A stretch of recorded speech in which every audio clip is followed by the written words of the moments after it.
Hey, yo, what's going on, guys? We've got episode number 45 of Marvel Yap today. We're going to be starting off with a 2-cost card tier list for you guys. We're also going to be talking about High Voltage Overdrive and the data mine cards potentially releasing in August season, the Heralds of Galactus. Let's go ahead and jump right into it. And as always, we are joined by the hostess, and I mean the absolute mostest, not my Dance. How are we doing today, Dance?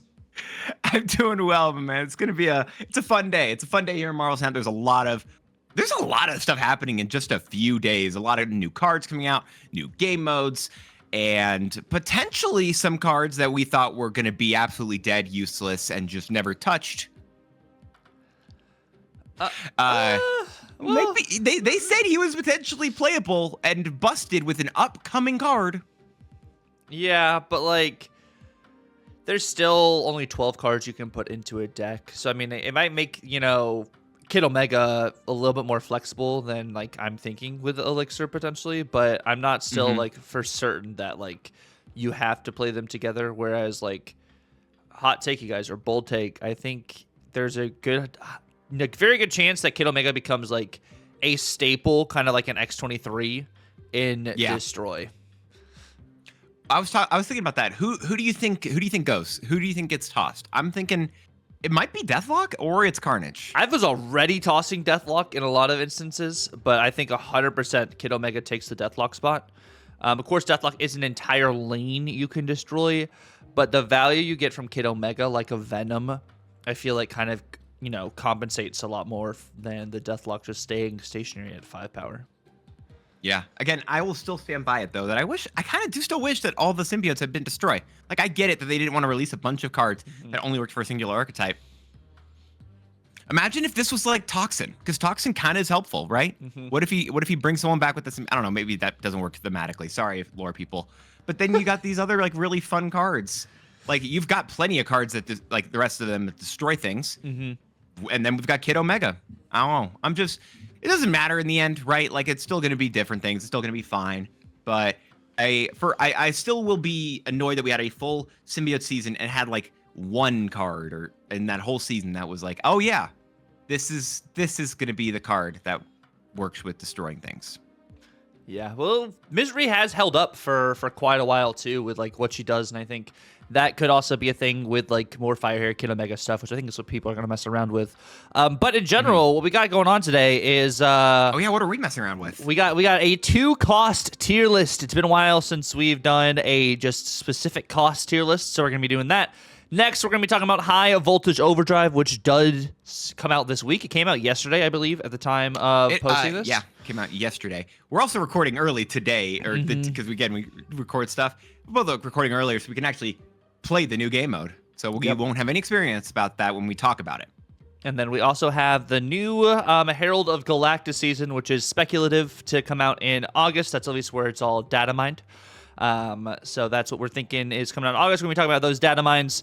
But first and foremost, guys, Dance did something pretty crazy this weekend. This man jumped out of a plane.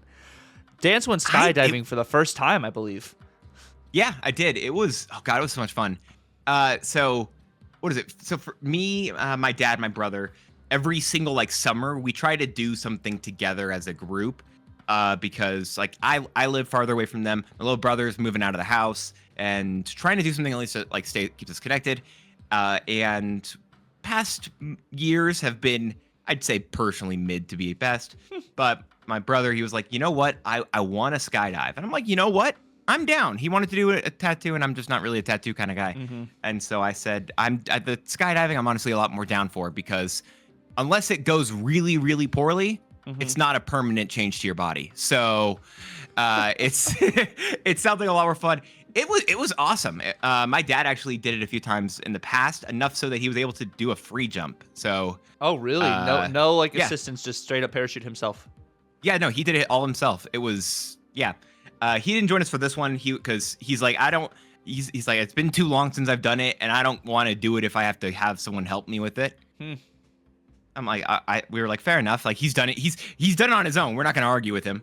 So we went for it, and oh my gosh, it was so much fun. The rush you get I remember I'm looking at the plane and I see everything out there, like everything, and it's like I've stuck my head out the car window, but it's a plane window, and I'm like, oh gosh, this is really high. Am I sure I want to? And then the guy pushes me out, and he's just going. I'm like, all right, let's do this thing.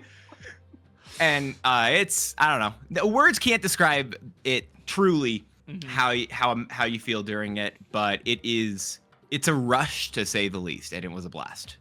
Yeah, I don't think I could do that. I don't really like flying as much. I don't hate flying, but I don't like just being that high in the air. Like I can do roller coasters and stuff, but not that. I can't do like the drop rides, like an acrophobia or like Tower of Terror at like Disney World stuff. I'm like, nope, bump that. Yeah. I don't want to do any of that. And that's like the feeling you're gonna probably feel when you jump out of an airplane, is that rush, opposed to like just going down a hill. It's weird, because I've done those types of things before. I don't feel like I felt that type of thing. It kind of just was like, it literally just kind of felt like nothing was happening for a second. And then all of a sudden you realize that there's like wind and everything like pushing against your face, and you're like, that's what you do. Yeah. It's why I like watching the Mission Impossible movies, because you see Tom Cruise's face, like as Tom Cruise's face, especially he's older, like all like rippling in with the wind hitting him that hard or whatever. And I'm like, oh my gosh, I'm Tom Cruise. Yeah, no, I don't know. I think that's great. I do want to just say for a moment, we're gonna just. It's been a tough weekend for some people as well. We had Father's Day this weekend, which was awesome. So that was a great part about the weekend. I did wish you Happy Daddy's Day. Yes, I do appreciate that. But we'll have a just moment of silence here for Skada and his family. We did lose Skada this weekend, and it was very unfortunate, and it came at a very just shocking time. And life is short, you guys. So really, just take the time to tell the people that you care about, that you love them, your friends, your family, anyone. Just moment of silence here for Skada.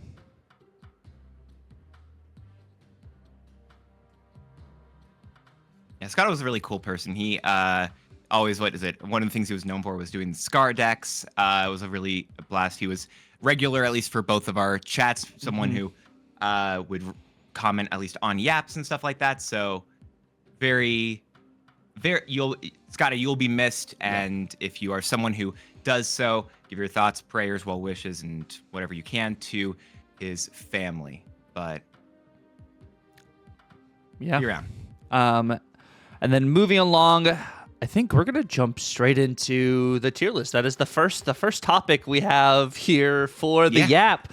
So let's go ahead and jump right into that. We have not done a tier list in a while, and of course, so it's really interesting, you guys. I want to preface, in this tier list, some of these cards are not going to have the exact power that they are at currently. I tried to rearrange stuff to make it more concurrent, but we're going through a standard S, A, B, C, D, E, F tier.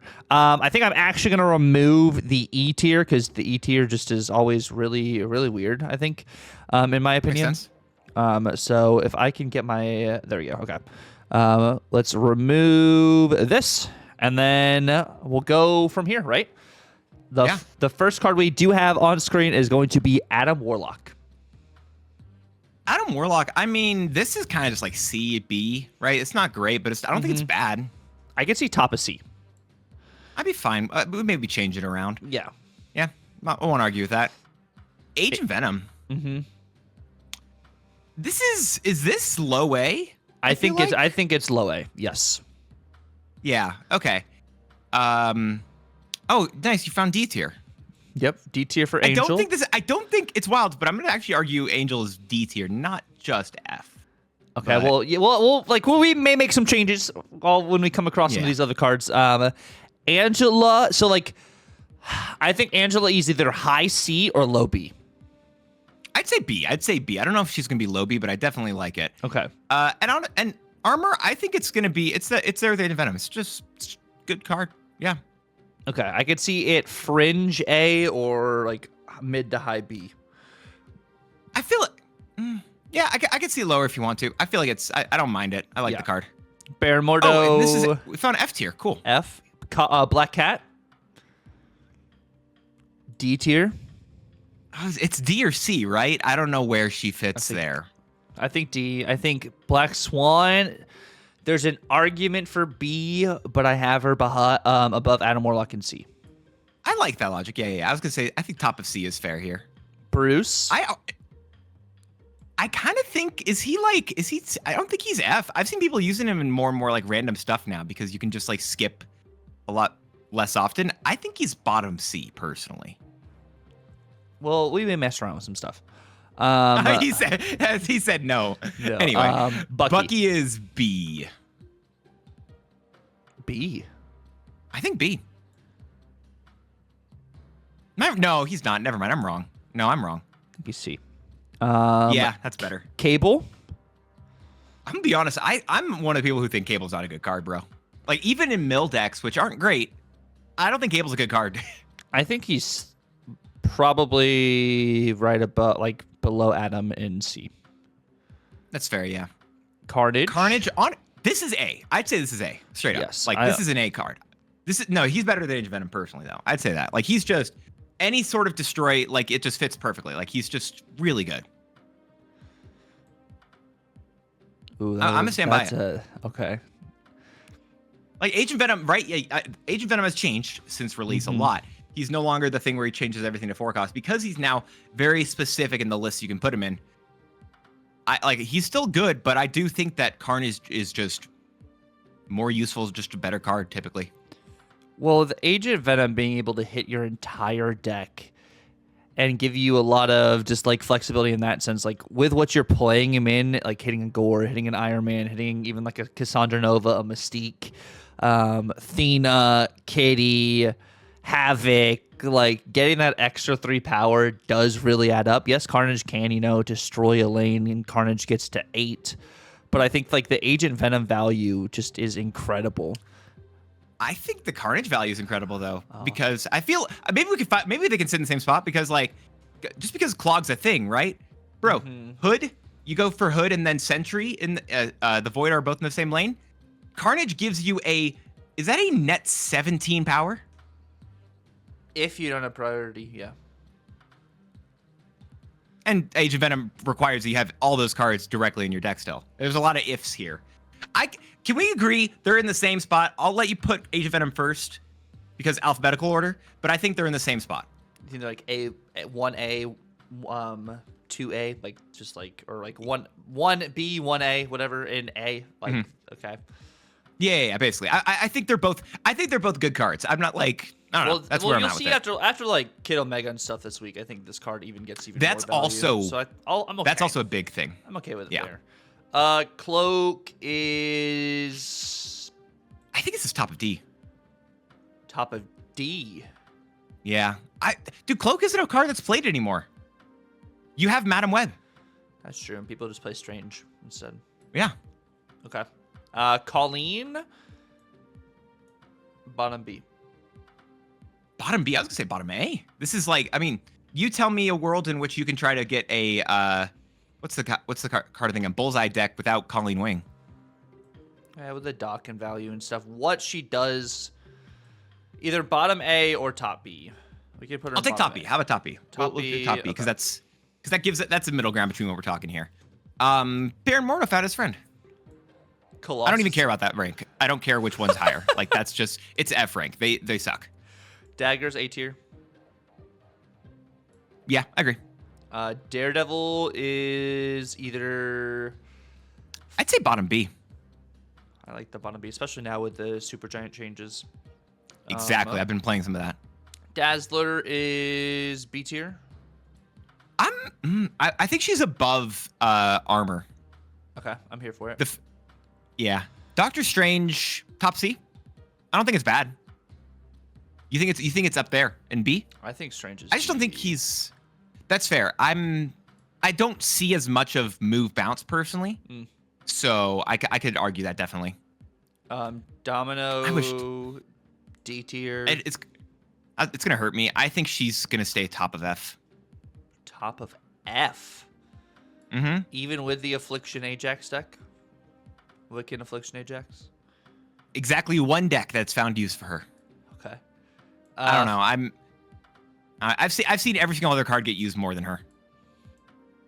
Falcon is A tier. I'm gonna say I personally think Falcon's gonna be definitely A tier. I like him above Dagger personally. Maybe I'm wrong for that.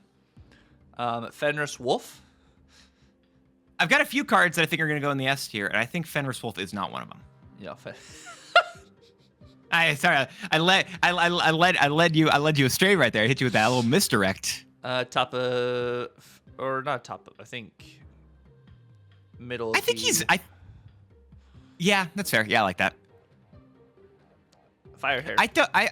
I think Doctor Strange needs to move down a tier, and Firehair goes where he is. Forge. Okay. All right, I'll take that. Black Swan. He's right around there in the C tier area. Goose. Goose? Oh, Goose is a card. Cerebro 2 is the only reason that Goose can be playable. That is the only way this card can be playable. As someone who's tried to play Goose when Storm was not a 2 cost or 2 power card. It's that. As much as I wish it was better, yes, you're correct. Gorgon. And we just put Goose in D tier, by the way, audio listeners. Gorgon. Oh, yeah. This is C kind of right. Gorgon's like it's a good tech card, but it's not crazy good, and you kind of need a reason for it. Mm-hmm. Like that. Grandmaster. How do you feel on Grandmaster? I think Grandmaster is either top of D or right above Bucky in C. Bucky should move down to D, but yeah, he's in. Yeah, he's over there.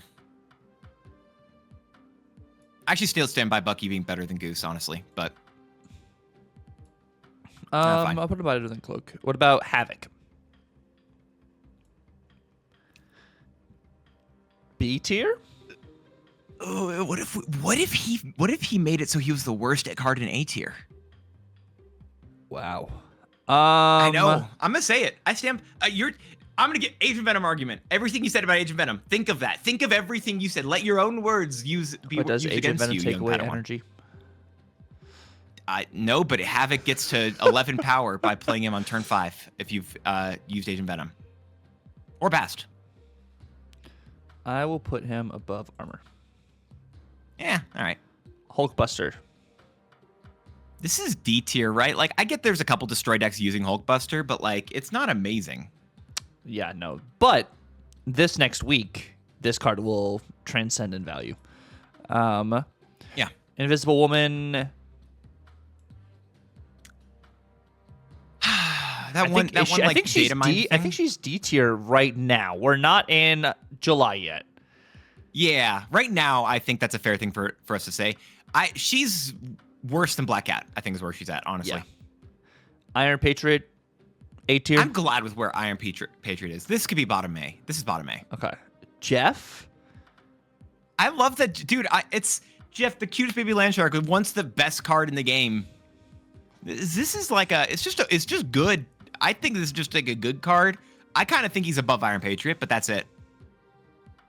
Maybe no below Iron. You think all the way in B? I think he's in B right now. I'd say top of B, and I'd be okay with that. Also, let me rearrange this. I think just right now, I think he's below Colleen. That's fair. I can accept that. Joaquin is just like definition of like C tier. You said F? Oh, I thought you said the F definition. No, I don't think Joaquin is F tier, but he's either C or D. The lower you put him, the more I agree. The lower we put I him. I will let you choose. Kate Bishop's our first S tier card. 100% the first S tier card. Yep, I agree. She's just just as additional reasons, right? Like the arrows are so versatile. It works with a myriad of piles of cards. Clog, move, Victoria hand style decks, which whenever we talk about her, I want her high. Like all that stuff, all the reasons. Yep. Craven is A tier. Either A or top B. I think top B actually, yeah. Okay. Lasher is right next to Goose. as playable as Goose is. Okay, I think that's like fair. as much as I wish it was better, it's just Goose. Lizard is either top of C or bottom or middle-ish of B. I was gonna say he's bottom of A. Or I mean, with Luke Cage and stuff, Right? I don't hate it. I don't hate Luke Cage it, just continually being the best card. I think Madam Web also goes in A tier for what it's worth.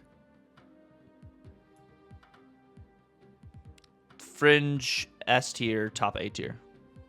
You know what? Bottom S tier. I'm down. Okay. Master Mold C. The Master Mold is he's C tier. He's at the bottom. He's bottom of C tier. I can't think. I don't think he's going to be any higher. And Maximus is there with him, I think, personally. He just gets higher. Max gets higher just because he's got 6 power. Okay. Medusa? Got that Medusa. I think Medusa. Sorry, I just have a lisp. Probably going to go over to that. I think she's just going to be in D tier here, right? Like, she's just not a great card. Yeah, no, she's feels bad. Mirage. Mirage is a good card. If I'm again, we're talking about Victoria Hand. Whenever like she is such a great card for that style of deck. Like that is, I really do like Mirage. I think Doctor Strange should move down to C. And then that's where Mirage should be. I think Mirage, I don't know. I think Strange still is a B tier card, even if you're not seeing a lot of move bounce. The value that Strange adds to move bounce. Also, you're using Strange in Phoenix Force still. And like the stuff you can get there, like I'm honestly wondering if we do you move Strange up a little bit in B, but that's personal bias. So like, I don't have as much experience, so maybe that's fair. But let's wait. I think I want to wait on it before we move much more. Mojo. I wish this card was good, bro. It's wild. It's a 2/8. It's a 2/8. But allegedly. It can be a 2/8. But like, if we are like Dazzler isn't allegedly a 2/8. Oh, Dazzler is. But Dazzler, you can control more about being a 2/8 than you can Mojo. Mm-hmm. So I'm sorry, Mojo, but you are gonna go into the D tier. Mojo going to a 2/3, honestly, still not playable, but probably could see a little bit more play. Just rework Mojo. You're eventually probably. Morbius. This is A. Yeah. I'm happy with this, wherever you put him in there. I don't think we separate Carnage, Change of Venom. Stand by that plane. I don't think those get separated. Mr. Sinister? This, I think, is top of C tier.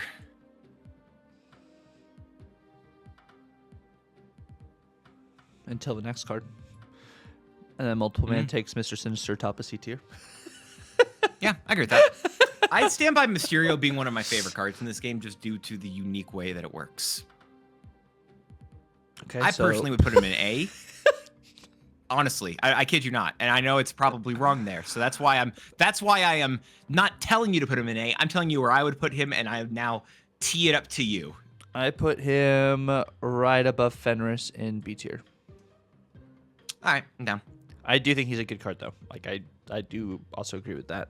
Can't believe you hate Okoye. him. This is in the C tier. This is below Black Swan. You can't.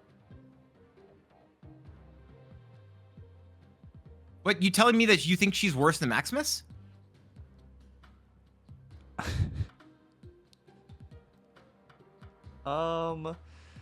Yes. Really? Yes. I would not have her disagree. above. I would not have her above Forge and Animal. You know what? I'll put her above Maximus, but I will not put her above Forge and Okay, Animal. yeah, that's fine. That's fine. I won't force that argument there. I that's fair. To be fair, when I said she is below Black Swan, I meant in my mind she's below her in that tier. I didn't mean directly. Okay, I was like, what? What is that? That's fair. That's fair. That's fair. Penny Parker. This is another C tier card though, right? Do I put this below Master Mold? I think it's Or do I put this above? Or do I put this in D tier above Hulkbuster? I think it's just above Master Mold. I still think I would argue Penny Parker is slightly more playable. Okay. Definitely not better than Grandmaster. I wish, but no. Pixie is Fringe, top C. I was gonna say right under Firehair. Or I'm cool with that too.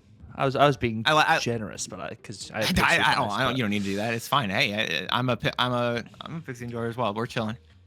Psylocke. Psylocke is also honestly. Is this an A tier card? I'd say bottom A, just straight up. Well, yeah. I mean, it's either bottom A or like top part of B. B is so big, I want her at bottom A. Is was the only argument I'm giving there. For the aesthetic standpoint. Yeah, Your Honor, but the aesthetic. Your Honor, the aesthetic. Because like for negative unless you played negative out on 3, but like we have another card that does that better. But we'll be putting that other card in. Okay, Quake is. Well, here, let's just put Ravonna in S tier. Let's just do that real quick. Yeah. Like she's just going in S tier. She's better than Madam Web. I don't think better than Kate. I'll give you this hot take though, because I want to talk about Quake. This is the bottom of S tier. And I think it's continually disrespected. Yeah, he said he had to sit Tugger for you audio listeners. Tugger had to sit up right there and think.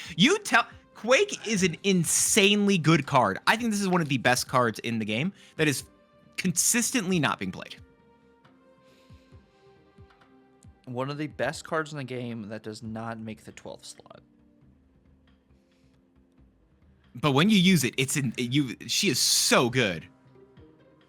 If you put her below, I think she goes bottom of S. But if you put her below A tier, we won't even make it to 50 episodes, Tuck.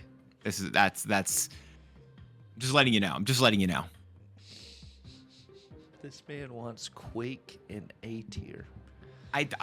He said bottom I want her S tier. I want her in S tier, but I'm willing to accept A tier. Audio listeners and visual listeners, just so Dance and I can continue to make the yap, I will oblige Dance. Even though I don't agree with Dance, I will oblige Dance. Wow, I can't believe you fully endorse everything I'm saying. Sam Wilson. He's a 2-2 now. You still think he's S tier? Yes. That's fair. I wish Scarlet Witch was better. I think it's just the fact that like there's so many different locations, right? Like you kind of just have to accept the randomness there. Mm-hmm. Is she C? She is probably top of C. I don't mind it. Scorpion. This one's interesting. So I feel like you've played more of the Ajax list than I have. You think he's C? Okay, I thought you were gonna even put him higher. I mean, there's an argument for him to be. Actually, let's do Fringe B for Scorpion. Scream goes also into S tier. Sure. Sentinel goes into. This is D. Not even played in decks that care about generating cards. Top of D. I actually faced a Sentinel deck in the Golden Gauntlet, which I was like, what the heck is happening? Wow. Shadow King. S.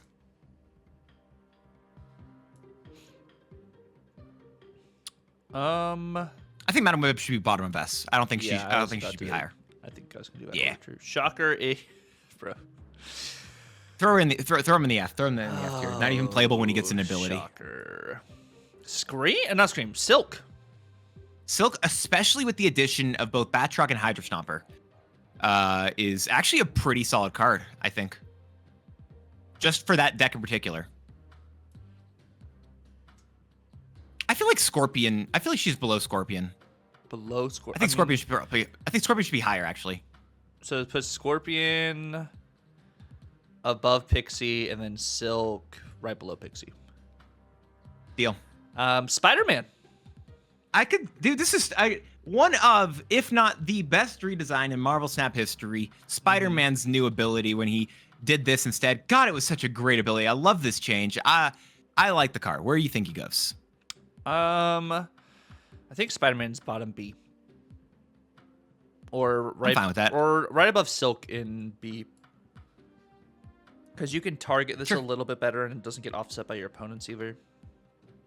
I'm down. Star-Lord.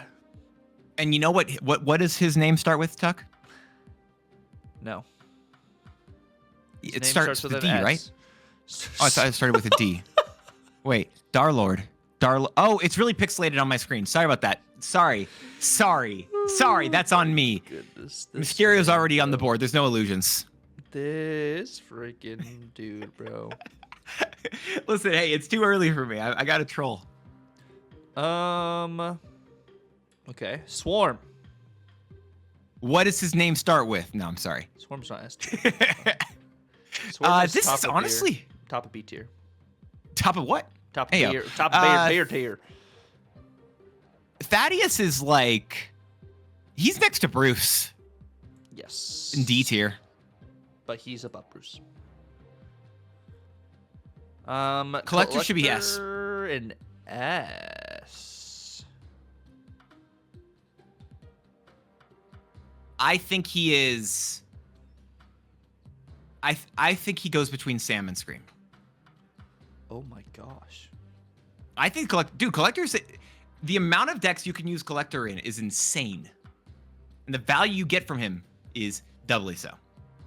I'm putting him top of A. That's fine. Athena. Hell. This one should be an A, definitely.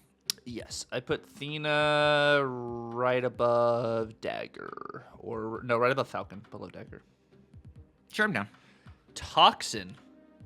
This is B, right? It's a good card. I don't think it's as insane as everything else, but like I think this is like top B, probably above Dazzler. Toxin is going to be an A right below Falcon. Yeah, that's fine. U.S. Agent. Card has fallen off a little bit. I still like it, but it's definitely fallen a bit. But I think it qualifies for like B tier right above Armor. Sure, I'm down. Valentina. I wish Valentina was better. I don't think she's even that great. Top of C tier. Even if you're running a Luke deck, like I don't think she's that. I don't even think she's top. I think she goes below Black Swan.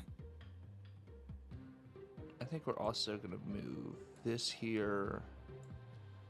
And that. Yeah, I don't mind that. Victoria Moving Mr. Finster down Hand, a bit. S tier. I love this card. This is, yeah. Honestly, put it bottom of S. I'd agree with that personally. Like I want it to be higher, but I think move bounce to powerhouse that I don't fully understand, so I want to give it extra points. Okay. White Widow is D tier. Yeah, it's really D tier right now. It's I don't know. Even in a world where everyone's playing Clog. Yeah. Wolverine. This is like, he sits. I think he's around like Lizard, Psylocke, Quake area. I think. Yeah, like either top, like bottom A, or like right above Dazzler, Jeff. I think above Jeff, below Colleen, actually. Yeah, you know what? B for Bub. Bub. First Ghost Rider is probably like C tier. What does his name start with? Well, First Ghost Rider is not F tier. No, I just wasn't certain. I thought it was a T for the. I think he's like C tier. He's super like niche for like super niche. It's super niche. I think this actually goes near Black Swan. I'm gonna put him right above. Sorry, but Black Cat. My bad. Black Cat. You think? I was gonna say lower. I could see it in D tier. I don't hate it. Yeah. Goliath, good card. Goliath, Lizard. A tier. Right around A tier for Lizard. Yep. Kid Omega So these are, is speculative. Can we wait? Let's do Kid Omega last because it is speculative. I don't like. There's a couple of cards in there that we aren't certain about, so I want to talk about them later. Mercury is. I do think it's good, but also I think that the Cannonball Mercury combo is overrated. I think if you're giving me Quake an A, I think Mercury's an A. Dance has not experienced enough Mercury Cannonball to. That's why I can talk about it. I can talk about it more so later. This is an S tier card, personally. At least like initial impressions of Merlin. Mm-hmm. I think this is S tier.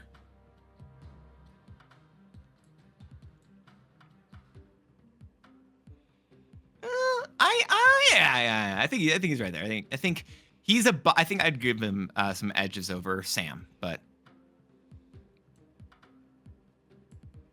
What, dude? Surge? What is it? What does her name start with? What does her name start with? So this is one of the main questions.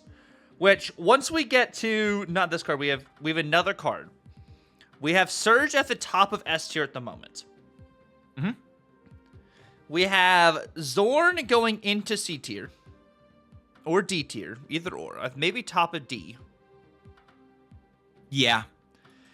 I have Strange Supreme also in S tier. I have Strange Supreme above Kate Bishop in S tier, but it's like, is it Surge or Strange Supreme the best 2-drop in the game? Surge is best. Surge? Strange Okay. Supreme. Or Surge is best. Surge is best.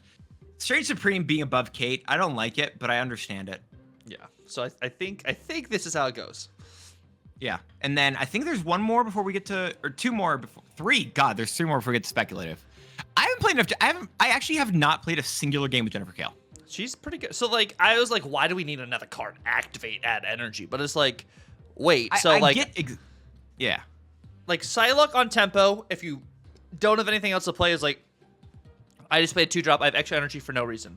Jennifer Kale is like, okay, I can have extra energy, but I can time this better for when I need extra energy, which is what I really like with Jennifer Kale. That doesn't put her, I think, into the Psylocke A tier, but I think there's an argument for her to either be like middle B or like fringe, like top of C. Like, I don't think she's an A tier card right now, but I think she does have value. I might put her actually like above. I trust your judgment Daredevil. for wherever you put him, for whatever you Or put her, let me put her because above I Scorpion. haven't played her. Yeah, I'll put her above I Scorpion. haven't played her, so I want to give you the options there. Okay. Toxie F. As a hand buff player, this card still sucks. Upset. Sorry. Is it top of F? I need you to go to the next card, Tucker. Elixir. Can't look at it. It Is hurts. Elixir top of F at this time? Because this is theory crafting because Kid Omega's not out yet. Is Elixir top of F right now with Toxie? I'm gonna do one of my craziest things of the Yap, and that's considering that I already made you put Quake in A. Kid Omega is bottom of D. Or sorry, Elixir's bottom D. Elixir bottom D. Elixir bottom D. I was like, Kid Omega is the bottom. I read Kid Omega and said Elixir instead, but I think Elixir is bottom of D because I want to give because I think F is for the cards that are just like, you remove from the game, nothing changes. Kid Omega came out yesterday, technically, and I think Elixir becomes a lot more playable because of that. And I also would argue Kid Omega. This is speculative now, right? Like, so Kid Omega and Cobra are the last two cards in this tier list here. And they are, this part is purely speculative. But I would argue that Kid Omega is going to be A tier. I think that's fair. I think I want to put him bottom of A because I don't know. My gut is telling me he's going to be top of A, potentially S, but I would potentially agree, but I want to hedge it. I want to hedge. I'm going to put him like right below Goliath. Or actually, I think we're doing this. Okay, sure, yeah. Move Iron Patriot down too. So we were yapping about Cobra. God, I keep saying Kid Omega. We were yapping about Cobra before this. Yep. Saying that like it's such a narrow card. It's so difficult to use. You have to set everything else up. And maybe it's like a deterrent thing for your opponent. I said earlier, like, I wish it was a 1-cost card. If it was a 1-cost card with this current ability, or even the older data mine ability, I feel like it'd be probably fine. But Cobra with the and we'll talk about their abilities in a second. We're about to go talk about High Voltage Overdrive, and which both these cards are showing up as rewards. But I believe Cobra, I don't know. It's just F, I think, honestly. I think Cobra is F and potentially bottom of F. Like, if he could honestly, be the here's worst the thing. 2-drop in the game. I think he's actually better. I'd give him an edge over Colossus. I think he goes above Colossus for what it's worth. But like Baron Mordo and Colossus, like I don't think I would be willing to say Cobra is worse than Baron Mordo and Colossus. I just don't believe that. If you want to go for it, I'll leave it. I'll leave it to you. But like, I don't believe it. We'll see, because like Baron Mordo, at least no matter what matchup you're in, will do something. Colossus is a bit more narrow, so I might put like Baron Mordo above Colossus. Colossus, can't be destroyed, can't have his power reduced, and can't be moved. You know what? Here's the thing. No matter what matchup you're in, you always know Baron Mordo will do something. No matter what matchup you're in, you always know Colossus will do nothing. Because that's his purpose. He doesn't move. He doesn't change his power. Nothing. He's there. That's it. He just does nothing. He's great at doing nothing. But Cobra at the same time. Well, like, just think about it right. Cobra at the same time. That you have to play it on a lane where they've created a card. Colossus only gets pretty much like value if like you have locations that have negative power or that try and move your cards. So it's like, what are you gonna see more of? And the location variance, are you gonna see that more of, or are you gonna see more people playing created cards? And I think more people are playing created cards at the moment, so it might be you put Cobra slightly above Colossus. I think Colossus being the worst 2-drop in the game, considering that we still have Luke Cage in the game that exists in its broken state. All right, let's talk about Cobra and Kid Omega here in a second with High Voltage Overdrive. But as a TLDR, if you like to get a look through of all of these things, as Tucker scrolls up right here. This is at least talking about like the 2-cost card tier list that where we put these cards. There's personal bias, there is strength, everything. This is our opinion. Leave it as you will. If you disagree with us, let us know down in the comments below. I'm gonna make one. Engagement's great. Actually. I can't let you do that to Kate, but I do agree with Merlin going higher. Okay. Let us know if you disagree with these things down in the comments. And while you're down there, go ahead and sub to my boy Tuck. Tuck's an awesome individual, such a great guy. There was just on Sunday a whole day celebrating daddies. Just one of my favorite daddies out there. What, Tuck? You are, man. You are. And everyone else should have you as one of their favorite daddies. And if you have him as one of your favorite daddies, make sure you subscribe to his channel down below. YouTube.com/@Tucker. You're already here watching if you are watching. Or you know what? If you're not watching or maybe you're listening, go ahead and head over to his YouTube. Head over to his Twitch. He's streaming all the time. He streamed yesterday. He streamed some of the High Voltage content. It was great. He's going to be streaming today talking about Nightmare. We'll talk about Nightmare a little bit later. And he's just a great guy. Really funny individual. Great sense of humor. And really likes anime. I don't know anything about it. Anyway, TUCCRR. Everywhere you can find your favorite content creator. Go follow him. Oh my goodness. Dan's freaking hopping in quick-witted. Well, you say that. We're 40 minutes in the episode already. That's true. It's true. But like Dan was saying, we are going to be talking about the good old high voltage cards before we talk about high voltage overdrive as well. Let me get everything situated for us. We're gonna spoiler so while alert. you get stuff situated, we do have a lot of the conversation. We don't know the information about exactly what like all the every single rank is going to be and stuff like that. That information is just not out yet, and we don't have access to it. So apologies if some of the things we talk about here are going to be slightly changed. Again, we're recording things a little bit sooner than we normally do, so that we can actually play the new game mode because we really want to. Yeah, we want to play the new game mode, and if you guys want to get all those just missions knocked out, because you're going to be able to do all that with high voltage, your alliance bounties, your missions, it's fun to actually have something like this back. But we do have on screen the Kid Omega, which will be based off like the data mines from what we've seen. We're basing off that like on snap.fan. This is like the highest cost reward in high voltage. At like 50,000 points or something is what I saw. It was like something crazy. Like, I don't know exactly how the system's going to work, but if that is how it works, I hope it's not too grindy, right?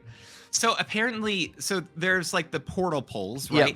And you get some volts whenever you, like those are the same currency as far as I can tell, you used it before. That's how you get like some variants as well as Kid Omega.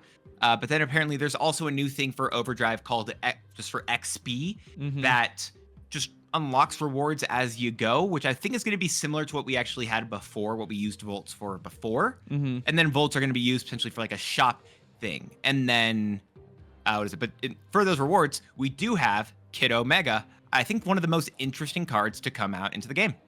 Yeah, no, I think Kid Omega is really cool in the sense, like, since he's activate, like you can play him into a Cosmo lane, which is Hmm. really cool. But I think something they did really smart before his release by reducing his power by 1 makes him a better Red Guardian target. So like I think that was something that they were Yeah. really thinking of to make him have like an immediate counter in that sense. Because at a 2/2, there's a lot of cards in the game that have 2 power, and that it makes it more of a 50-50 for Red Guardian. So I think it is very practical for what they did there. I think this might become one of my favorite cards in the game, just because I love that. Like, I mean, I love Destroy. It's not my main deck anymore. It was when I first was playing Snap, and I loved Yeah. Nimrod Destroy. So I think this is really nice. Of course, like the previous apps we've talked about Kid Omega, I'm like Shuri Nimrod, Shuri Nimrod, Shuri Nimrod. But I think like realistically, you just play Galacta now instead of Shuri. Like Shuri is just in such just a potentially just bad spot. I think right now, with all the stuff going on, and it's either one because she's been like power corrupt in the sense like Galacta just does stuff better because you aren't just stuck in a single lane, and I think that's like we're talking about like just linear, like you know what's going to happen if someone plays a Shuri here, you know big power's coming down, so you can also just duck Prio, or you know with Prio add Cosmo and stuff. Like I feel like it just is a very just tough point for Shuri in general. But this is really cool because it's a activate Venom, and maybe this will make Elixir poor playable, which is like what they've said. But if it doesn't, and then we get a Elixir to that 1/1 activate or something again, then I think I'd be even more happy. But that's just what I'm saying. Yeah, I agree. This card looks like a lot of fun. I think it's going to be incredibly interesting. I'm excited for what this can do. Honestly, I want to play. I tried playing a little bit of Phoenix Force a few days ago on stream, and I was like, I actually want the Kid Omega. I was like, you know what, y'all? We're just gonna pause. I have a deck. I think I have actually 2 decks that I'm like, these are waiting for Kid Omega right here, because they're both pretty exciting. There's another card coming out that also isn't exciting, but can we talk about Nightmare first? Because there's a bunch of high voltage overdrive information that I think we can talk about. So I kind of want to talk about Nightmare before we get into the other card that's going to be less lame, just to keep us on a theme, so we can keep talking about all this stuff. So we do have Nightmare as the brand new Series 5 card releasing today, since we are uploading the Yap on Tuesday. So we have Nightmare releasing today, which is a 3-cost -1 power card with the ability on reveal, replace the text of each card in your hand with a text of a random card of the same cost. This card looks insane, right? It's so good that this is a 3-1, because this is a card that I was like, it's gonna change everything else. It was data mined at a 2/2 at one point, and that was gonna be insane. But this is a 3-1. I think makes a lot more sense. It feels really a lot like Mr. Negative, and I like this setup. I like this change, and I think I'm excited by this card. This is gonna be really interesting to mess with. I may or may not have gotten a new split on my Red Skull for this in particular, but like this card is gonna be awesome. I feel like I think this is just like a Sauron fit, right? The fact that they changed Sauron to hit the cards in the deck because Nightmare hits the cards in your hand, it's kind of like they go in hand very purposefully, very, very much working together. So I like that.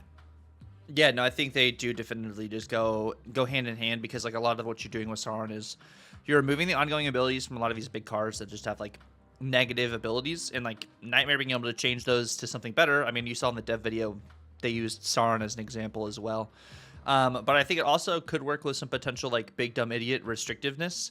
Like you don't really use this with Scar, and you don't really use this if you have Surtur in hand, because you don't really want to change Surtur. You don't want to change Scar to Arishem. But I'm very interested to see if you can get the same ability on multiple cards. Like, I wonder, it's still, like, it's RNG, right? But, like, maybe you do have, like, a Cold Obsidian and you have a Crossbones in hand, and both of them could turn into Shang-Chi. I think it's possible. It's probably not super likely. I would say it probably is possible. Yeah. I think. I don't think it's likely, yeah, but I'd argue it probably is possible, yeah. So, like, I think that's going to be something people, of course, are going to be doing a lot of testing with Sauron.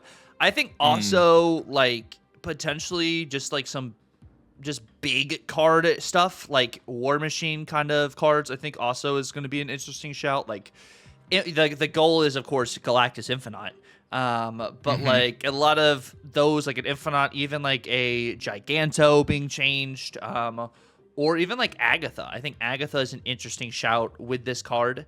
And something Dance was talking about on previous yaps as well is we don't know necessarily if this is going to work with spells, but I do think Nightmare is a great target for Merlin. And I think that's something Roram brought up the other day. And it's like, yes, you're losing tempo because you're playing negative power out on the board. In a sense, you're doing that like with negative, but with negative, you of course have the upside that you know all your cards are going to swap into something better. Whereas Nightmare, you're not guaranteed to get the perfect swap. But I think Nightmare is going to be a condition like a negative where you can snap into a Nightmare or snap post Nightmare. But it's going to be a bit more of a bluff snap, I think you can do with Nightmare than what you can do with Mr. Negative. Because with Mr. Negative, your immediate counter is going to be Mobius. Mobius counters that. Whereas with Nightmare, your immediate counter is Nightmare, like yourself, because you got bad abilities, or Cosmo. Other than that, it's really like, what can I do into this? There's not a card that deliberately counters the text change that you've gotten on a card until you've seen the text change. So like that unknown factor, I think, is what makes Nightmare, pun intended, extra scary. I agree. No, I do like that. That's a good little joker there. I think it's gonna be a lot of fun. I think it's gonna be really interesting. What was it? I think that's a card that I do think we're probably gonna get something in the future where it just says return all cards to their like base text or what have you, right? Like that also for what it's worth, that would counter something like a Mystique even, which is I think interesting. But I didn't do it, but I actually, so I was going to try to figure out a way I could do Thanos. Okay. Because with Thanos and also Agamotto, they both have these game start abilities that both work very well, and then they kind of just do nothing. So if you could replace their abilities, replace that with something better, that was what I was really excited by. I didn't find a shell that worked personally for me. I messed with a few things. In the end, I think that Sauron's probably going to be one of the better places this will go. It's probably going to be the easiest slot in immediately, but this is going to be one. And Tuck, this is just your deck that I just have to use because I think this is going to be a very great place for everything to work. I think it all makes a lot of sense here, and I just think this is probably going to be the one of the correct places for this deck, for this card to be used. Yeah, and I swapped out what I had made in the Buyer Bust. In the Buyer Bust, I had Sauron, or I had Surtur, and I had Scar. But after doing just some more thinking, I was like, those aren't going to be what you slot in with a Nightmare-style Sauron. I think regular Sauron, like when you're just running the Surge, you're not running Nightmare. I think you can totally run the Scar package because you get more deliberate value there because you know what's going to happen. Whereas with this, you have, you know, your Cold Obsidian, Typhoon Mary, Red Skull, but you also have Merlin as the tempo change we were talking about for Nightmare in order to either polymorph Nightmare into a 4-cost, which more often than not, you're going to just get value. Or even once in future Nightmare to put him back into your deck. Of course, you know, drawing Nightmare again is not what you really want, but maybe you do want to draw Nightmare again because the text on your cards was horrible. So you play Nightmare on tempo again, and you have another like once in future because you already played with Merlin stuff. So I feel like there's a bunch of different ways you can mess around with this here, and Merlin is a very interesting card in this sense too. Like you use your Sauron once, you use Zabu once, you use Zero once. Changing those or putting those back into your deck for extra energy, I think is really helpful because a lot of the stuff you were trying to do with the Scar version was get Scar cheap so you could play out big Scar and play out potentially another big card final turn to be able to get Surtur value. So having that as an option to just fluctuate what you're tempoing out or even the polymorph aspect of your card trained into something better is another snap condition if you're in a really unfavorable situation, which is what makes Merlin really interesting as a card in general, which is something I think when we talk about like at the end of the season, like when I talk about like a Merlin style card opposed to Agamotto when it comes to season pass spell cards, they're completely different. And I think it goes also, and it boils down to the cheaper season pass cards being a little bit better sometimes than the more expensive season pass cards cost-wise. But I digress. That'll be an entire topic we'll talk about on the Yap in 3 weeks. But yeah, this is one of the main homes. And then we have... One thing I want to point out with this as well, in particular, that I was thinking about with Nightmare, and I was just now realizing this, like, how many cards do you typically have in your hand by turn 3, right? If it's turn 3, you start with 3 cards in hand, you draw 1 each turn. You're only hitting 5 cards, right, with Nightmare? Yeah. Assuming you play nothing before then. Is it crazy that I kind of think Nightmare may not be the best turn 3 play sometimes? Because of the tempo change, right? Right? With that in mind, like, that is 100% a possibility. It really just depends on what you have in your hand. Because, like you said, there's going to be instances where I've drawn 0 Surge, Sauron, Zabu, Lizard. I still have in my deck Starbrand, Enchantress, Cole, Typhoid Mirror, Red Skull. I get no Nightmare value. I have to play something else. But like Surge, 100%. I think Surge is one of those cards that is really good into a Nightmare potentially as well. Because if you can negate that negative point, even though it's 1 point of power, just not having that negative power on the board is potentially impactful for late game because your tempo really isn't dropped too much because you're not necessarily losing a lane potentially with that. One thing I'll say as well as a final shout for, again, the way you built it, because this is your deck building. I'm co-signing this one for this. Cole Obsidian doesn't specify character, so you can do one of Merlin's spells into a Cole Obsidian lane, and then play Cole Obsidian behind it. Yeah, that is cheeky. I hadn't really thought about that, but that's a good way. No, you had. You definitely had. No, you had. You told me that. You told me that. You whispered it. This is the other thing we were talking about as well is I had to Galactus list because I was like, with Zabu, I kind of want to have at least 2, or I want to have at least 3 different 4-drops to be able to get Zabu value. But Jennifer Kale is another one of these cards you can use for a potential final turn Infinite Ebony Maul since you don't have a Hope Summers in here. So potentially throwing down 27 power. Or potentially even some other options. Of course, depends if you've hit anything with Nightmare. But like in here, like Nightmare is a little bit funkier. So like your Nightmare hitting your War Machine is kind of feels bad unless you have like a Giganto, Infinite, or Cole also in your hand. So like this is going to be a little bit more specific on when you're playing Nightmare in this because you really have to manage your hand space.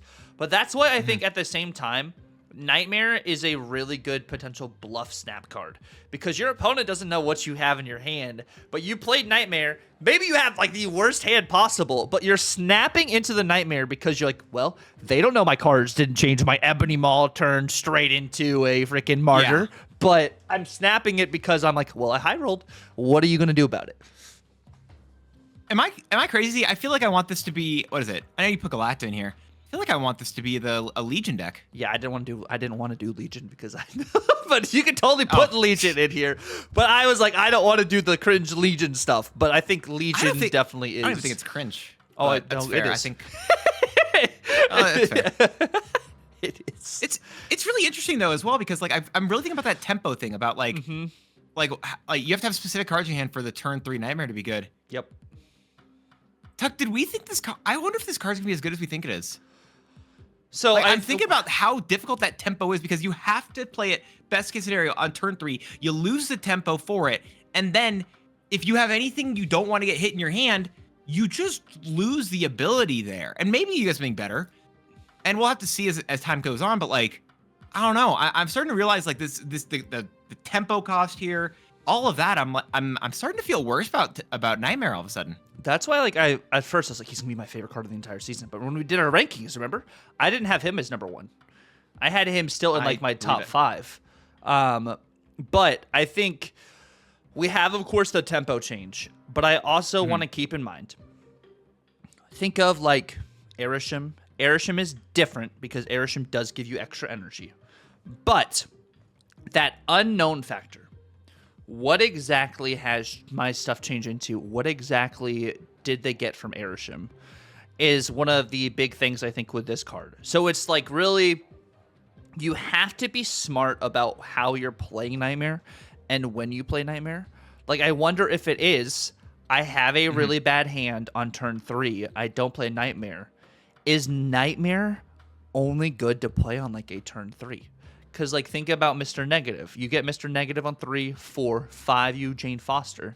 But if you Mr. Negative on 5, you're praying you get a good draw on turn 6. So I wonder if it's one of those situations where it's like with Nightmare, I have to have a good thing on 3 or I'm just not playing Nightmare this game. Yeah. It's gonna be interesting. I'm actually really stoked about this card now that I think it's gonna be. All of a sudden, I'm feeling like this card's gonna be worse than it actually is potentially. And so I'm now actually kind of a lot more excited by it.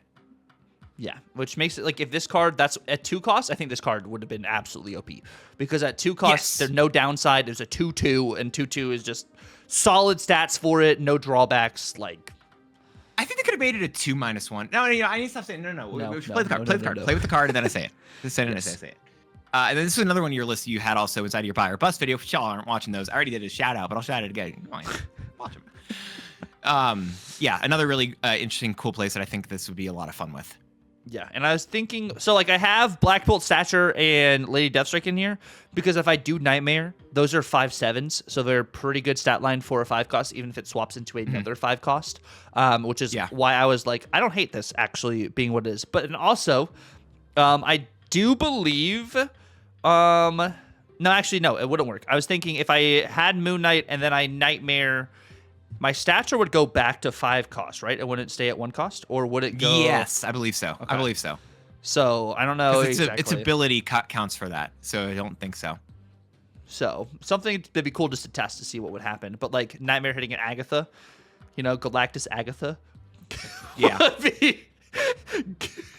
Gore Agatha, Oh gosh, yeah. There's wild stuff there. But yeah. In terms of things that aren't wild, Cobra. Yeah, the Cobra.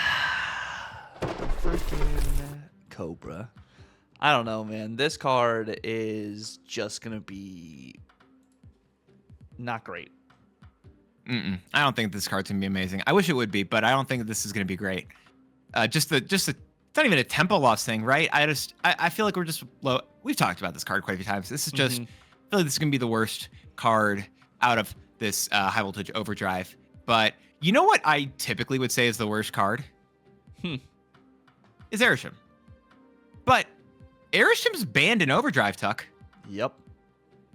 We've got a list of banned cards here. We don't have all the information. We have some of the stuff here. And they banned quite a few cards. Because the big thing, right, is that you've got these overdrived cards in the deck. And how they work is that it's basically like the surge buff where they get a -1 cost and +1 power.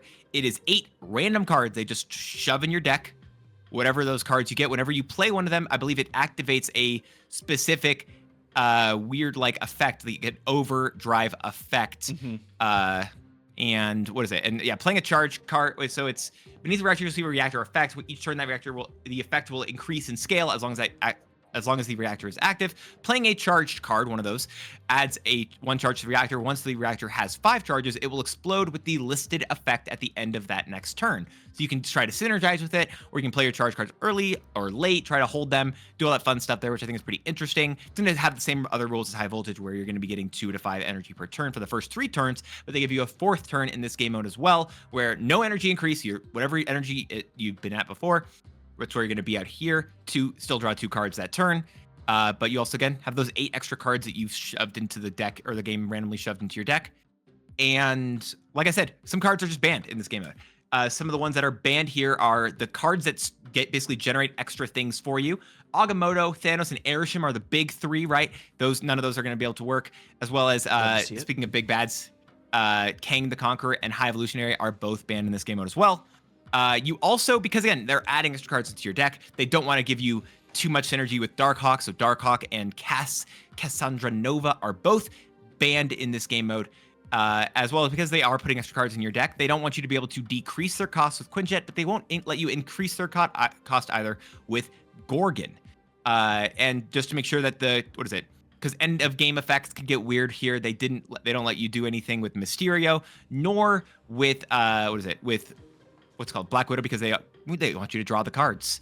And lastly, Loki, Galactus, and Eliath, some other toxic potentially pieces. Dracula's not banned. So other end of turn effects I noticed aren't not banned. So you can, according to the information here, as far as I can tell, Invisible Woman, Super Giant, chill. Not Mysterio, which I think is weird to me, but okay, like pop off, I guess. And it's not a thing with Surge, right, where you can just like whenever you use one of these charge cards, you don't get to do it again. But there's a lot of going to be really interesting stuff there. And then there's a whole bunch. Do we want to talk about all the different like effects that can occur with those overdrive things? Or is that? Do we want to just like let that? Because there's a lot of them, I think. I think we can kind of just let that happen. Let you guys be surprised with the effects. There's like what, like 10 to 12. There are in total 10, and then they each have varying amounts of like they also have different numbers that can change inside of them. So yeah. Not to mention, so what do you think is going to be? What do you think is going to be what card are you going to specifically play? Do you think in that game mode? So I think if you guys want like just a cheese way to play, of course, I think Tribunal still is just a really good shout for high voltage, especially. I mean, it depends. The thing that makes this really interesting is the random cards that you get. How they're gonna really affect what's going on. I wonder if there's a world where you just play, like a Devil Dinosaur, or like you play like because maybe you're not playing out every single card. Maybe like a Devil Dinosaur would be crazy. I think I still loved Zombies, Phoenix Force, Black Panther, Fire Hairs, freaking Zola list. That was a lot of fun because just be able to get those cards to get value and stuff. But I think this is a new way to play high voltage that I don't know definitively what I actually want to play. Do we just do Wong Panther Zola things, which is what everyone did last time? But like, also those 8 extra cards are a big thing. Yep, and also Scream's not banned this time. Juggernaut's not banned. So like there's a couple of just those cards. It makes sense, in my opinion, at least that bit, because like you don't know what's going to be. The fact that you have less control over what's going to be in your deck, it's really interesting. So I don't know about all the cards that I want to put in, but my mind, King Eitri is a card I'm going to be using. Okay. Because those generated cards, right? The overdrive effects aren't bad for you normally, so you want to be able to do some interesting things there. Yeah, it'll be interesting. So I think King Eitri will be fun. I might cope and try to do Isan things. That's maybe not a bad. Yeah. I mean, Victoria hand. Well, no, they're not created in your hand, but like if you do like some generation stuff. Exactly. I kind of want to just still do some generation things. Strange Supreme, another card we talked about. That card's gonna be huge. Yeah, again, that's 8 generated cards put straight into your deck. If they would ban something, I could see them banning Strange Supreme later. Yeah, if he's just too much of a menace after everyone makes their high voltage, this deck is the best deck at high voltage, and Strange Supreme is in a large variety of them. Yeah, no, that wouldn't be surprising. Blob. Yeah, exactly. So here's the thing. There's a effect that specifies very specifically that it can only happen on turn 4. Each player adds a blob to a random location. Yeah, that's freaking crazy. That's wild to me. I think that's super cool. I don't think blob get banned.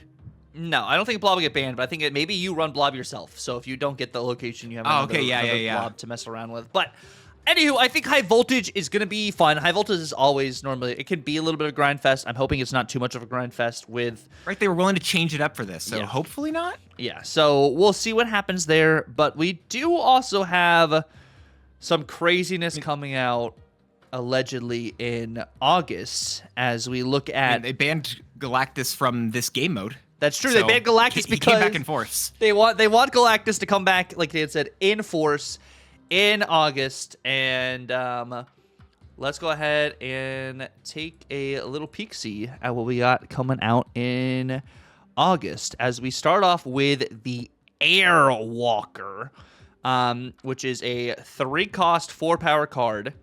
When this is destroyed, replace it with a 4-cost card from your hand or deck. Yeah, this card is interesting, right? This looks to be one of the last cards I actually think of Galactus' season, if I'm not mistaken. Yep. And these, so for stats, everything, subject to change, yada yada. Y'all hear that before. And especially these art, they actually don't have the main pieces of art data mined currently. Yep. So this is a variant that is data mined for Airwalker currently. Some of them don't even have variants that are data mined, but this looks like a really interesting card here, right? So you basically can thin your hand, thin your deck with this, but it's specifically when it's destroyed. And how often are destroyed decks really running extra 4-cost cards? That's true. I mean, I was running Iron Lad ages ago, but like that, it's been so long. Tuck. This is where you say Phoenix Force. Also Phoenix Force, but like the thing is, you destroy this, Phoenix Force, like you look at the pool of your graveyard, it could just revive this or something else. So like it'll be interesting with Phoenix Force. There is another card that synergizes with this that we'll go over in a little bit as well. But if this stays the way it is, I don't hate it, but it'll just be interesting. Like, do you play instead of like there's a discard surfer right now? You could use this as the destroy surfer, and you get then Galacta on the board or something, or maybe even like Kid Omega value. Kid Omega value, true. I mean, Kid Omega into Phoenix Force, like you're saying. Then you're like, oh gosh, Kid Omega is better old Negasonic. You remember old Negasonic? Well, yeah. Destroy when you play here. Destroy this and whatever the next card is played, like any player. Oh yeah. Kid Omega kind of just is what they wanted to do with her. That's true. I forgot like Negasonic worked for I think both players. Yeah. Yeah. I'd forgotten that's when Negasonic. I'll be honest, guys. Something I haven't said much. I bought Kid Omega when she was a Series 5 card because I wanted to use her for like destroy decks. Negasonic? Yeah, Negasonic. I bought Negasonic when Negasonic was a Series 5 card. Sorry, not Kid Omega. No, you're good. You're good. Yeah. So. No, I may have as well. I don't remember, but there were a few of those cards that I definitely bought when they were Series 5, and I'm like, I regret this payment now. But I mean, we're in a very different state of Snap, so maybe it wouldn't have made a difference. What about this next card, Dance? Cosmic Ghost Rider. Yeah, again, data mine to be a 5-cost 7-power card that says on reveal, remove the text from front row enemy cards here. Now, this is a powerful ability, but this is 5 costs, 7 power. This is a really interesting card to be releasing. It's a very powerful card, but also the cost of it makes it a lot weaker. Yeah, this either makes me think of an Electro Blink kind of thing as one of those type of targets, or like a ramp card. What it does is like strong, removing the text from front row enemy cards here, but like at the same time, it's kind of like matchup specific because maybe you are trying to optimize and hit 2 cards here, or maybe it's no, I only want to hit 1 card here. Like this will be great into Tribunal. Like this will be great into that like type of matchup, or against Surfer with a Captain Carter. But like it'll be just interesting to see how this actually works on the board, and is it just too expensive at a 5 cost? Well, so I was thinking about that, right? What's one of the best ways that you can ramp cards out to turn 5? Luna Snow. Yep. You go Luna Snow into playing this, and if you played into Luna Snow into an emptier lane, you just remove the text of the Ice Cube. That's true. That's not a bad shout too. And I think like the stat line, like 7 power, I'd like for this to be a strong ability too. Yeah, it'll just be interesting. It feels competitive, but also not busted. But then, I don't know, is this enough for Lockjaw to come back? Bro, please no. But I think honestly, the Luna Snow is such a great shout because even if it's not an empty lane, you're playing this so it is an Ice Cube and then their primary card in the front row. So then you automatically have 2 targets for it. So I think that actually is, I like what you're saying there. Yeah, but there's a lot of fun stuff there. Not as much fun as this next card, which does have that synergy that we were talking about before with, I forgot his name already, but that guy. Airwalker. Yep, we have a 4-cost, 6-power card. It is going to be Fire Lord. Not Firestar, because that card can never enter this game, apparently. But sorry, I'm fine. There's a lot of these cards here that are... So there's quite a few cards in this that I feel like... I wonder how many of them are actually coming out during this season. Yeah. Because this is one of them that I'm like, this kind of feels like it's almost willing to be its own thing. This is, by the way, so this is actually data mined to come out at the same time as Airwalker, notably. Same time, but this is a series, again, data mined as a Series 4 card. So potentially both those come out in the game mode that day? Yeah, maybe we get game modes every month, which is something we were talking about, I think, on some of the previous yaps. Is like cool with limited time modes every single month to give us just a little revamp of something going on. It doesn't have to be the same game mode every single month. But this is another interesting card. It's like, what's cool about this is if it revives, it's discarded or destroy. So you got Morgan Le Fay value. It's targeted to 3 costs. And if this does, revive your Airwalker, it takes him out of your graveyard. So then your Phoenix Force has a better option to draw something else instead. Yeah. But I think this would make a new like destroy style surfer list. I agree. It could be a lot of fun. There's a lot of really cool things that I think you can do with this guy, and I think there's quite a few that are like these fiery kind of Silver Surfer-ish based cards that are like this feels like a Surfer potential deck. Interesting stuff of like changing up the way we know Surfer decks, and I like that. And they're Heralds, so it's cool that they synergize with Surfer in the sense, like, you know, Silver Surfer was a Herald of Galactus, so like they're kind of having that sort of like synergy with him. And then we got Frankie Ray. Frankie Ray, another Herald. I think this was isn't she a Human Torch, by the way? I believe. She looks like one. Yeah, I feel like that was one of her usernames, or not usernames. I've talked about this before. Aren't just usernames like the way that superheroes call their superhero names? Like you, like imagine if if you weren't like content creator, you didn't have to like, but you didn't put your name on the internet. Everyone just knew you as Dance, Not My Dance, Tucker, and then all of a sudden your real name came out. You're like, this is my secret identity. How did you know this? you internet usernames are the equivalent to superhero names in the comics. Your alter alias. Exactly. But this is Data Mine to be coming out on August 12th as another Series 5 card. So most likely going to be part of the, what is it? Going to be someone that you unlock with the snap packs. After the next time you play a 6-cost card, double this card's power as a 3-cost 4-power card. A pretty interesting ability. It's, again, specifically a 6-cost card, which I think is a lot of fun. This is a card that I kind of want to mess with in a like a She-Hulk list. Yo, actually, a like She-Hulk Festus is what I want to do. She-Hulk Slam kind of like hit. So it only is the thing. next time. So it doesn't let you do it repeatedly. It's just the next time you do it. Unfortunately, I'm gonna give you that a point against it because I think you were thinking that. Well, you can. It doesn't say limited once per turn though. It just says the next time. So like, you could play the- him that out. would- You still would play out 2 She-Hulks, and you would get. Yeah, no, definitely you do. But I'm just saying that it doesn't do. I wanted this to be like double every single time you get like you play a 6-cost card, but I don't believe that's what this is meant to do. Yeah, but like, let's say you play Jennifer Kale, okay? You play this on 3. You already have Jennifer Kale on the board. You activate your Jennifer Kale on 4 after you played Moon Girl. So you play one She-Hulk out on 5, and then you play your other She-Hulk out on 6.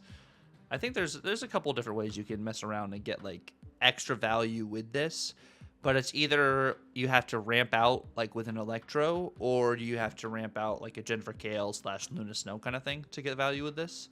But I think there's options for this. But like you said, after the next time you play a 6-cost, it could be limited, only happening like once per game, just because of that connotation after the next time. But it would be interesting to see if it is like interactive, like Surtur in a sense, you know, after you play.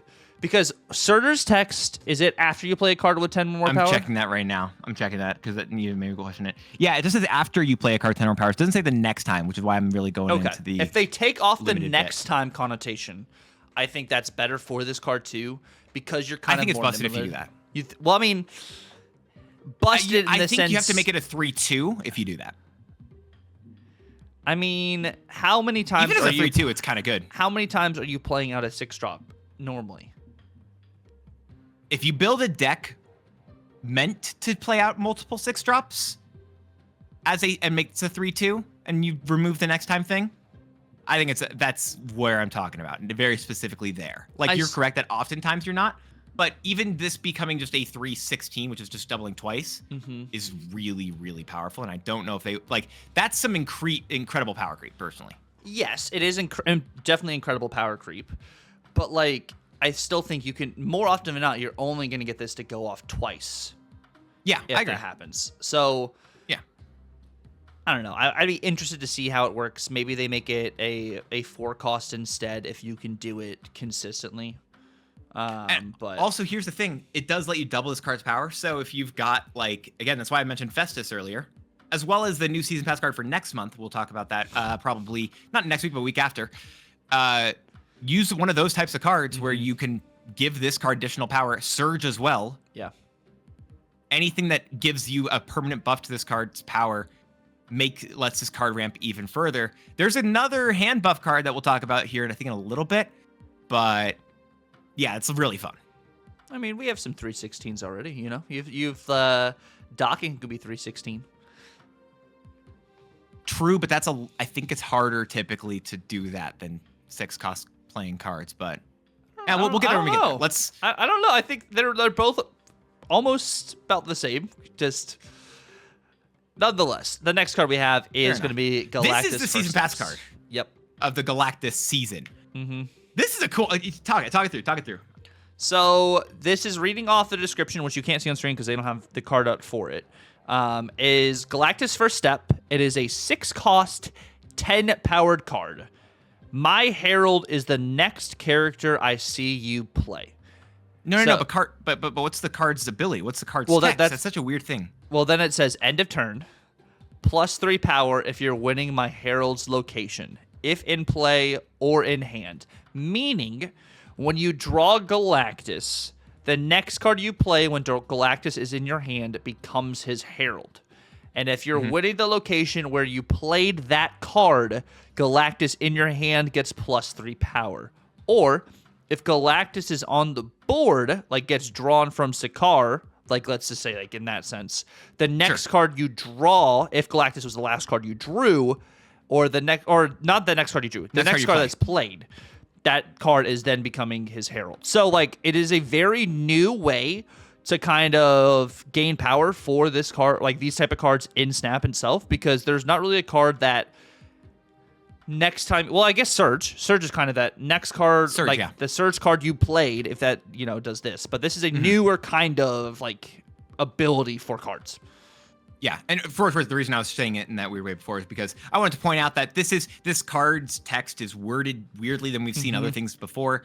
But yeah, so this is really cool, and this card I think has potential to be really strong, really potentially busted. But also I love the idea of this where they're trying to make these early turns matter, and I think that's really a big thing. It's what they try to do with Iron Patriot. It hit a bit too hard there.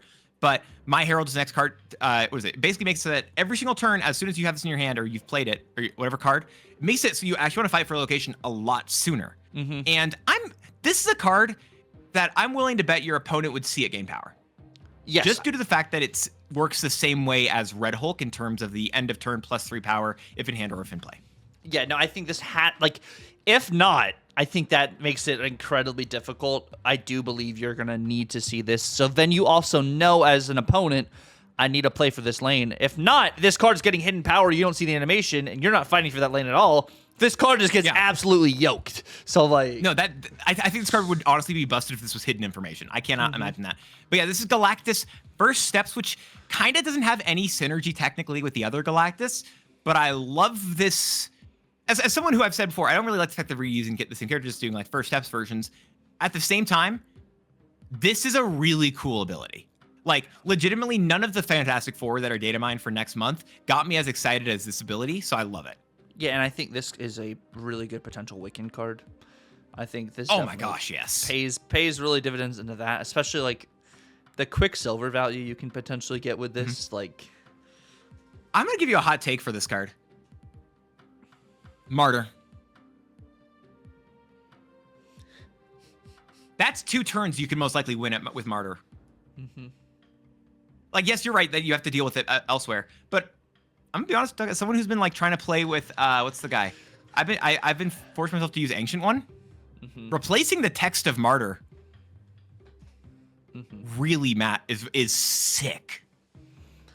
Yeah, I mean, you could also just play Hydra Bob, but going on to the next. Oh god, that's such a better option. Never mind. No, never mind. Why in the world would I say that with Hydra Bob? All right, cut that. Let's you're editing that out, right? You're editing that out. You're editing. Okay, cool, perfect.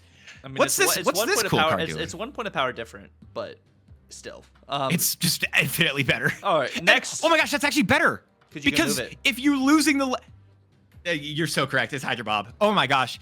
Bro, I didn't know Galactus had Hydra Bob under his payroll. Galactus First Steps is the data mined as such, the main season pass card for August. There is a data mined, I believe, secondary season pass card. We'll get to that. Yep. Now, How about this, Dance? We have Red Shift. On reveal, 2 cost, 3 power. Discard the leftmost card in your hand. Add a random card with the same cost to your hand. I've said that Victoria hand with like swarm stuff doesn't work. Is this a chance that's playable? It is Victoria hand. It is also potentially some classic discard, because if you discard an Apocalypse or you discard a Khonshu, those cards still return to your hand, but you then also get another new card. This also with Agatha, you can discard your Agatha and get another 6-drop. True. And Agatha would potentially play this card out herself on turn 2. There's some good stuff here. Okay, I see what you're putting down. In addition, for what it's worth as well, this card also This card is also, it does not a point for the ability. This card is releasing the same day as the new season. Again, that's Datamind, as a direct to Series 5 card. So pretty cool stuff. Oh here. no, this says it releases on September 2nd. September 2nd? I thought it said. It says Series 4, it's September 2nd. You're You're right. also, September 2nd. This is a hella. Well, there's card a few too. cards that are coming out. Yeah, you're right. It's hell card. There's a few cards that are actually Datamind to be coming out on September 2nd. So I'm gonna guess maybe only one of them is actually coming out September 2nd. And we got quite a game mode. I'm gonna guess for that month is gonna be a couple of these things. This feels like a game mode card, which I do still like. Also seems like a really good card. I like it a lot. This seems like a really sick card. As like the drawback obviously being you have to discard the card, but I kind of don't care. It's cool. Yeah, no, this looks kind of crazy. But also not as crazy as the. Is it gonna be the card that people have to pay money for? Nope, not this one. No, but this is Stardust, which is a 4-cost, 7-power card. Ongoing, cards can't be added to locations except by playing or moving them. Which, speaking of a Hella counter, this. We've been wanting this when Hella was like everywhere. We're like, give us a card like this, and I think people were asking for this. This is just a Hella counter. This counters your Jubilee. There's so many cards this counters. So I saw this thing. I don't know if you saw this Reddit post where people are like, unnerf Doom 2099. If they unnerf Doom 2099, it's because of this card. Yeah, no, I think that would be an instance. Also, like, I think great point with Hella. They're adding another potential Hella card this season. Or, like, also this counters, like, whatchamacallit, Firelord bringing back a card. This counters Broodlings. This counters Sinisters. It counters Isan. Like, it counters a lot of stuff. Thank goodness, so we needed an Isan counter. Thank God. Let's go. Get that Isan but counter. Like, I think the best, one of the greatest things you just brought up is like we've been needing a Hella counter for so long. We're waiting until now. Mercury is an immediate counter to Sam Wilson, and we didn't get that for like forever, and now we have it, and it's like, oh, okay, Sam Wilson's play is kind of dying down a little bit, so it is very interesting. I wonder if they didn't need to nerf Sam because of Mercury. Do you think that is that a crazy thing? Not necessarily. I wonder. I think Mercury also has boosted up Merlin's value because of that being a deliberate counter to Sam Wilson. But I do like to go off what you're saying. I do wonder if they had released Mercury earlier, would they have had to make all the stark changes? I still think the extra power on Sam Wilson on the shield, I think 1 power on the board definitely was something that still needed to change. But I do wonder. As someone who I was a little bit surprised by it at first, as time has gone on, I agree. It was a good change. But yeah, this is really cool. There's a bunch of different things that this messes with and changes in terms of those. And it's first it's only added, so you can still destroy the cards in the board, all that thing. It's just anything that basically adds another card to the board without you playing it or moving it, it gets stopped. Which, by the way, remember that whole Mercury Cannonball combo? Cannonball just destroys the card and no rock gets added there. And this is both for you and your opponent. So that's interesting. X-23 and Wolverine. If they're already on the board, you're okay. Okay, because it says regenerate at another location. Yeah, but it was still on. It was still on the board, I believe. Now I'm questioning it. I know.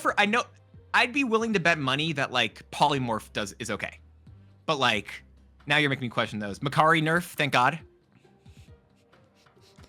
I'm curious actually. That'll take some testing, but I wonder if X-23 and Wolverine would count. And also, Dormammu is a Dormammu counter, right? You can't summon him onto the board. You can't summon him, yeah. Which we'll see if we need that, as we haven't had the opportunity to play with him yet. But that maybe it's pretty good. Next we have, though, this is Mr. or Silver Surfer First Steps, right? Yeah, Silver Surfer First Steps is which is Data Mine limited time event, which is probably the premium season pass. I believe it's the premium season pass, which we haven't seen it yet, but we're assuming, just due to the way season passes have worked in the past, it'll just be added to the pool for. We don't know if it's going to be a series 4 or 5 card afterwards, added to those later series after the season. But it's a 3/4. I'm sorry, Tuck. What is Silver Surfer First Steps doing? End of turn. If you're winning this location with an on reveal card, copy its text. It's a strange ability. I like it though. So like, this is another one of those cards. Like, this is a crazy scenario. Okay. If you wave into Galactus. Okay, so you play Galactus on 4. Let's say you play Cannonball on 5. You play First Step Silver Surfer on 6 with potentially another card, and you have another Cannonball. But I think this is going to be a really good, just like in general, Silver Surfer card. Yeah, you stack this up a way to be able to get another Surfer proc to go off, and you only have to kind of be winning like that location to be able to get the extra power across the entire board. This is gonna be a fun card. I think I'm excited by this. It is copy as text, so it's gonna replace the text of the card into it. So as soon as you are winning there and you have an on reveal there, it gets copied. Which you could potentially be losing this lane the entire game, and then you play Surfer on it at the end of the game to try and take over the location, and the end of turn will proc every single turn, but it will only go off and swap to the on reveal if you're winning that location. So you can just set this up for the on reveal. What is it? You go First Steps, Shaw, Prodigy, Surfer. Yeah. But like, you have to also preface it like, I'm not winning this location yet, so we just... Well, no, it doesn't matter even if you are, because as long as because I only said Prodigy would copy this card, so it would have an end of turn text afterwards, and then you've got Surfer there. But to be fair, you have to win that location at the end of the game for that to trigger twice more. But yeah, if you're winning the location before the end of the game and you have no on reveals there, nothing happens. Nothing happens. The F then only happens if you have an on reveal there. That's why it says so. If you're winning the location with an on reveal card, gotcha. Which I'm gonna be honest, this is my least favorite worded card in the entire thing. This, in my opinion, should be saying, if you're winning this location and you have an on reveal card here, copy its text. I think like if you're winning this location with an on reveal card, I get why it's worded that way. Just I don't know, feels weird. Okay. No, I think that makes it better. If it has the and, I think that definitely helps just kind of the flow and understanding of the clause. Next, we have Terex the Tamer. Yeah. Dude, have you been tamed by Terex before? This 3-cost, 3-power card that says on reveal for each location, shuffle a rock into the losing player's deck. So, like, Rock Slide just becomes kind of obsolete. You know? Yeah, Rock Slide's kind of just like dead in the water. Yeah, very. This kind of reminds me of Darkseid. I think I talked about this last time we actually saw him. Right? He does look like Darkseid a bit. Yeah. I'm stoked about this card. This card, for one, it just looks cool. For two, it's an interesting way to kind of give you like a, to give you an option for a Darkhawk kind of deck. It just looks fun. Like, this is like, bring back 3-cost Rock Slide. Like, that's what I'm saying. I think you can bring back the 3/3 Rock Slide, but they're like, yeah, no, we're just gonna make another card that's like Rock Slide because why not? Well, it's guaranteed, right? And that's the benefit there of it. But however, this is a 3/3. It's pretty. It's lower power for the card. I don't know if this is gonna be the most worth it. I'll take. Yeah, it depends on like how you're playing this out, but like you could potentially set this up for you Darkhawk 5, you Mystique on 6 with this, and then you can kind of just go crazy. But of course, there's a bunch of stuff going on there. The last card we're going to talk about here, I think, is my favorite data mine card, the Fallen one. Yeah, if you guys know Dance likes an archetype called Hand Buff, which It's called Hand Pump. It's funnier to call it that. Okay, hand pump. Okay. It is funny. Dude, people like raise their eyebrows, and you got more eyes on you when you say hand pump. It's called that view. It's called viewership, baby. I don't know why I said that. I'm sorry. It's a 5-cost, 5-power card. On reveal, set your max energy equal to this card's power. Oh, this card's, dude. Even just Galacta. Galacta, Shuri, Gwenpool. Like Nakia, what is it? Mr. Fantastic First Steps. Fastos. Like this is a hand pump card, 100%, because you get to any power on this. It gives you additional energy on the founder, and it's a max energy, so that's just for whatever that turn is. And then if there are any turns following it, you still would get +1 per turn. Yep. Yeah. God, this card I'm stoked by. I hope it's not good, so it can be a card I enjoy. Right? I talked about it before, where it's like. I've realized this, Doc. Like, if it's a card that is too good, I do not enjoy playing it as much. So if this card isn't good, I'm stoked. Dance actually told me off camera, by the way, you guys, that he loves playing Toxie because Toxie is not good. He is trying to get character mastery 30 on Toxie and is just splitting her continually because he wants to play her. I can't believe he outed me like that.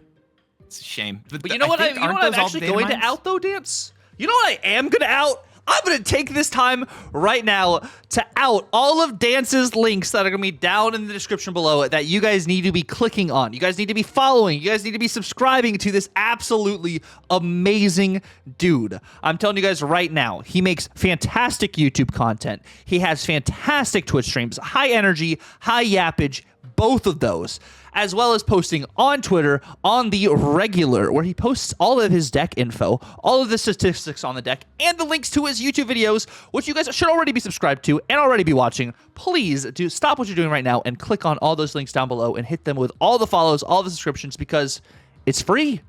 It is absolutely free just to click a couple buttons. So you guys should go ahead and do that.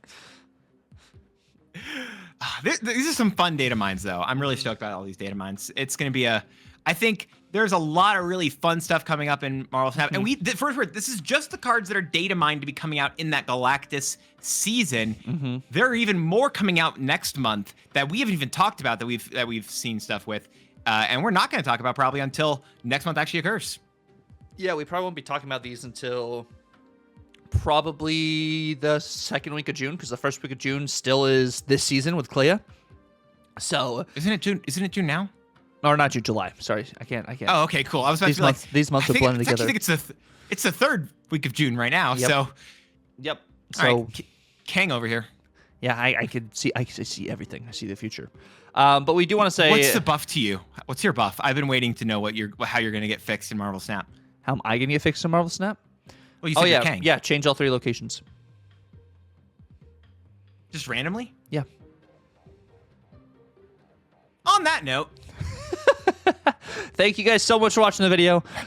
We really do appreciate all the love and support. Let us know down below which of the data mine cards are you guys most excited for, and are you guys excited for High Voltage? How are you guys feeling about High Voltage? It's only been 1 day so far, but hopefully it's going to be a nice week of High Voltage, because then I think next week we get like Sanctum, so and we don't even know what's even happening with that. And if you made it to the end of the video, I ask you to use the word plump in your message. However you write the comment, whatever comment you want to put in there, use the word plump. That's all I ask. You don't have to say that you watched the end of the video. I want to know as a test who makes it to the end of the video and then still comments. Because you don't have to say anything else or like any other weird things. You don't have to say I made the end video and this is the thing. Just use the word plump in the comment. That's all I ask. Yeah, with that in mind, thank you guys so much for watching. We hope you guys have a great rest of your week. God bless, and laters.